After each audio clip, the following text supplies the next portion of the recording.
आदर्श कर व्यवस्था की परिकल्पना की गई है।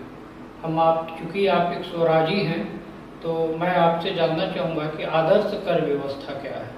देखिए, आदर्श व्यवस्था की जो परिकल्पना की गई है जी उसको हम लोग कहते हैं लोक स्वराज्य। जी लोक स्वराज्य का वर्तमान समय में जी एकदम सीधा यही मानना है जी कि तंत्र अपने को मैनेजर माने जी और लोक अपने को मालिक माने।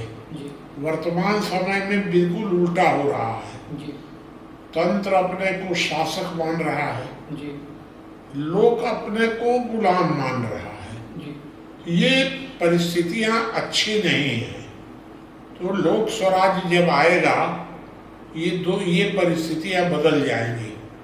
प्रश्न उठता है अभी कि भाई इसके लिए करना क्या पड़ेगा? तो सिर्फ एक मामूली सा काम करना पड़ेगा। जी संविधान सर्वोच्च है। जी तो संविधान सर्वोच्च है, संविधान के ऊपर कौन है, जी इस बात की लड़ाई चल रही है अभी जी भारत में, खास करके, वैसे तो दुनिया में है। जी तो संविधान के ऊपर संसद कहती है कि हमको पावर है, संविधान के ऊपर है, हम संविधान बनाते हैं, हम संविधान संशोधित करते हैं। जी न्यायालय कहता है जी कि हम ऊपर हैं, जी हम संविधान की स्वीकृति देते हैं, जी हम संविधान की व्याख्या करते हैं और न्यायपालिका के लोग संविधान सभा हैं। जी ये संविधान पर उन लोगों का कब्जा है।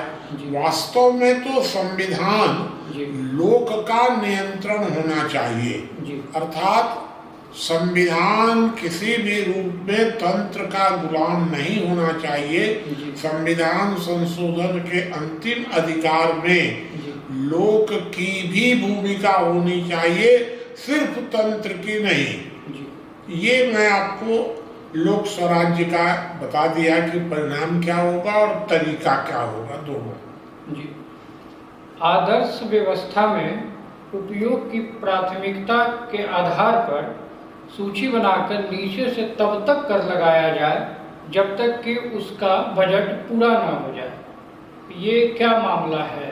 देखिए, कुल मिलाकर के जो आवश्यकता की वस्तुएं होती हैं जी वो 3 प्रकार की होती हैं। जी एक होती है मूल आवश्यकता, जी या जिसको जीने की आवश्यकता कहते हैं। जी जी दूसरा होता है सुविधा की वस्तुएं। जी तीसरी होती है विलासिता की वस्तुएं। जी ये 3 प्रकार की आवश्यकताएं हर मनुष्य की होती हैं। जी तो जो टैक्स का आदर्श सिस्टम है, जी उस सिस्टम में ये होता है कि आवश्यकता के अनुसार सबसे ऊपर में से सूची बनती है जी और विलासिता तक नीचे चली जाती है। जी अब इस सूची में जी जितना सरकार को धन चाहिए जी उतना नीचे से टैक्स लगाना शुरू करते हैं जी जी और ऊपर वाले के वस्तुओं को छोड़ देते हैं। जी लेकिन वर्तमान भारत में उल्टा हो रहा है। जी वर्तमान भारत में ऊपर वाली वस्तुओं पर टैक्स लग रहा है जी और नीचे वाली वस्तुओं पर या तो कम लग रहा है या सुविधा दी जा रही है। जी तो ये उल्टा हो रहा है वर्तमान भारत में। जी